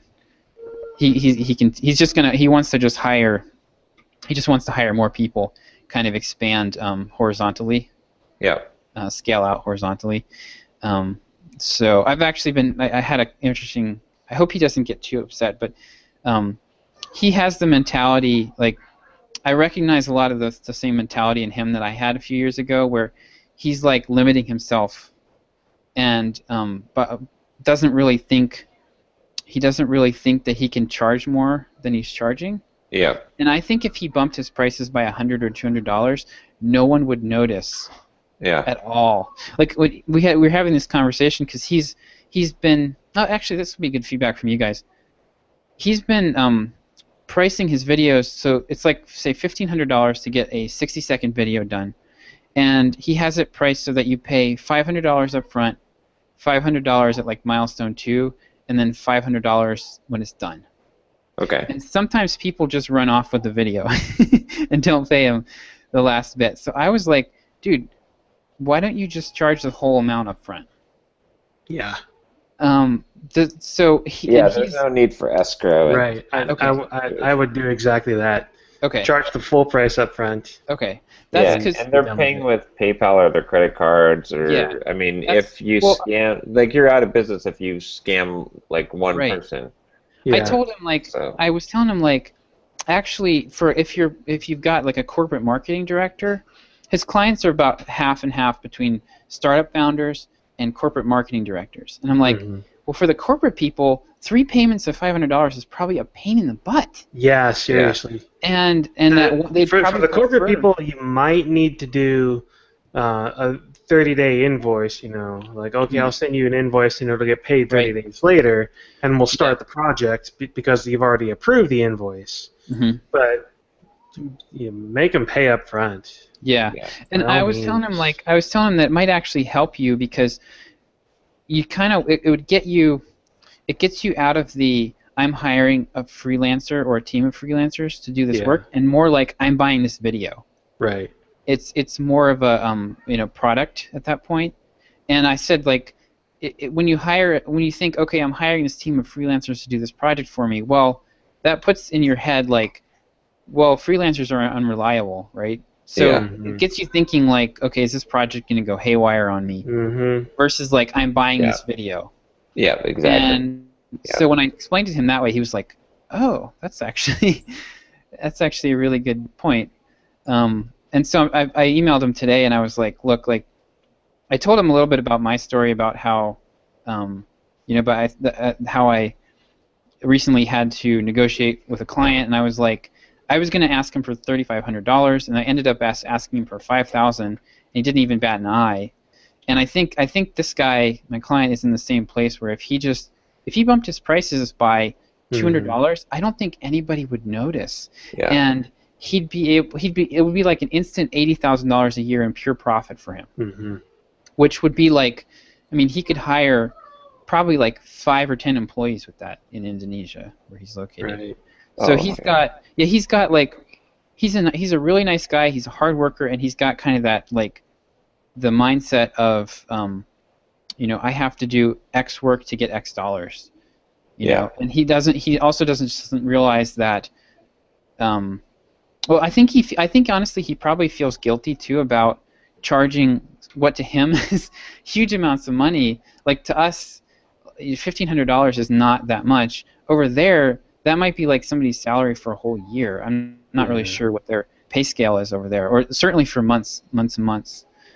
So he's got like I think he's got like that disproportionate, maybe a little guilt there about feeling he's already overcharging or something. So we'll see. I hope I don't offend him, but yeah. No, I think I mean, you're giving him good advice. So Yeah, totally. he just needs to raise his prices. And Yep. I told him basically like a lot of this just money stuff is just all mental and it's all in your head. yeah. Mm-hmm. Oh, speaking of which, I forgot to mention, I got a good book. I read. It's funny. It's just coincidence, but while we were here, I had audiobooks that were on my list, and I got Viktor Frankl's Man's Search for Meaning, which is it's about Viktor Frankl in the concentration camp. Oh, okay. It's a good book, but the more relevant one in this case is The Richest Man in Babylon. Mm. Really good book about the financial, here comes calls, the money thinking. I think, especially Derek, that would be a book you'd be interested in. It's not that long of a read either. Okay. But The Richest Man in Babylon, really good, like financial, like just principles book. I think you'd probably appreciate that quite a bit. But yeah, it was a real good book. Sweet. I also read Michael Hyatt's Platform book, which was really good. Is that traditionally published or self-published? I mean, did you get it on audio? You got it on Audible or? I bought it on Kindle, so okay. I'm not sure if it. I thought it was traditionally published, but it was really good. Had a lot of stuff that we already kind of know, but had a lot of good info. Sweet. Also, I forgot to mention I was on. Well, I had mentioned it to you guys on the list, but I was mentioned on Entrepreneur on Fire, which was pretty cool. Yeah, that was pretty That's sweet. pretty awesome. So, what was the context for that? I was curious. Because Glenn was talking about niching, getting down to Oh, okay. niches, and he was using me as an example as someone who like Okay. found a niche and then um, and made money from that niche, or the how to market yourself, you know. Mm-hmm. But I also followed up by email Glenn, and I was like, hey, thanks for mentioning me on the podcast. By the way, you mind contacting John Lee Dumas and Nice. There you go. so he's going to do that. So we'll see. Sweet. Nice. Yeah. It should be pretty easy for me to get on the show now at this point. So Yeah. that'd Yeah. be pretty good Yeah, stuff. I think you've earned that. I'd like to be on there someday, but I'm not.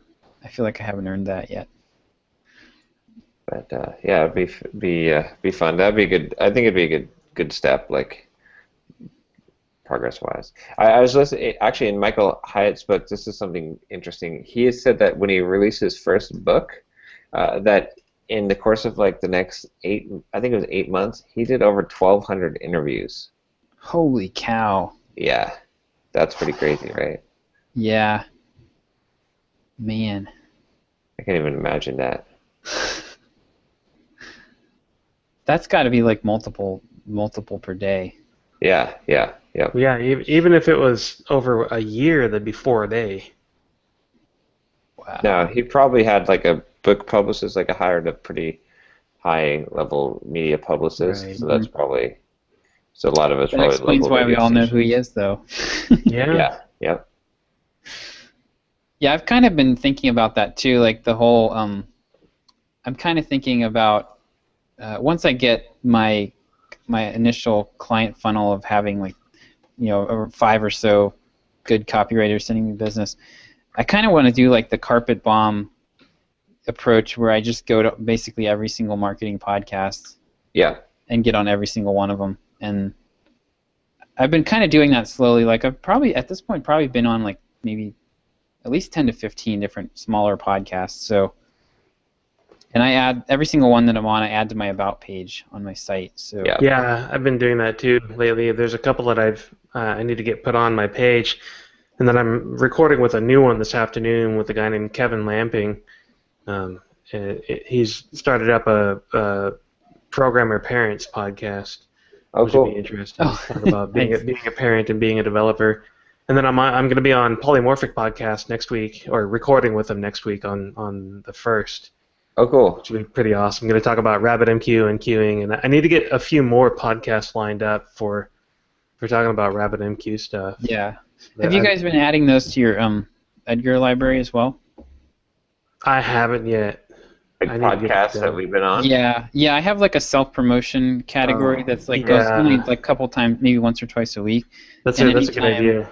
Yeah, so it's like, because like the value, as we build our audience, like the value of publicity like that is actually, as much of it, like I mentioned earlier, is just the credibility with your own audience, Right. as it is them sending, like, I haven't heard from a whole lot of people that have come to me through podcasts that I've been on, but having all those on my about page, I've only had that up for a few months, and I've had probably at least a half dozen people go, wow, like that's a lot of stuff. Mm-hmm.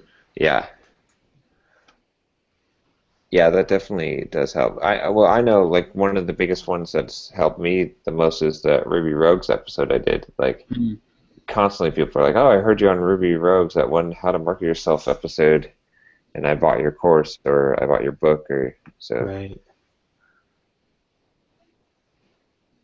It's been interesting with shutting down Signally related to podcasting stuff, because I've had far more people interested in talking to me about Signally now that I'm shutting it down than I ever did What you need while to it was do actually is, like, running. resurrect it now. Yeah. Yeah. Like Michael Jordan, where you retire 6 times. Right.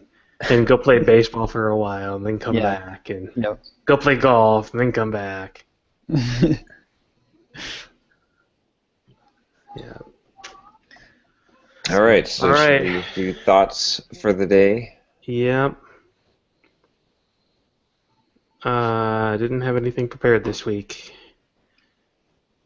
So I've got one from the richest man in Babylon, which I thought was good. Which it's basically the main principle behind the book, which is save take 10% of your income, pay yourself first, right? Pay yourself 10% of your income, which is this idea like that as long as every time money comes in, if you take 10% of that and put that away or put it to work essentially, right, for you, then you will eventually become rich. So it's a really interesting principle, or you at least you'll avoid being poor if you're always Right. taking, 1/10 of what you earn and putting it to work for you, or putting it aside, not spending it. Then you'll never have problems. Like if you've always done that in life, you would never ever go into debt or ever have financial Right. problems. But that's it's an interesting principle. Like the book had a whole bunch of like just really good, like very solid advice. But that was like the kind of the gem of it. It's so simple, but it makes so much sense. Nice. Yeah, I don't really have anything super awesome. I mean, for me this week has really been about cutting down distractions, cutting things out again more. The guys in my Copy Chief forum are talking a lot about Essentialism, that book, Yeah. which I'm going to have to read very soon because it sounds like it's right up my alley. But yeah, basically this one guy was like, I have my entire business down to two things, which is deliberate practice, which would be writing copy for clients, studying, like dissecting good ads, and generating leads. And that's basically my whole business. Yeah. So to have like that sort of simplicity and clarity is pretty powerful. Yeah. I guess I'll go with something a little more fun instead of quite so serious. Don't be afraid to make a non-traditional sale. You know those Barter. Legos you've always been wanting? Yeah, barter for something. It's a slightly more serious note, I guess.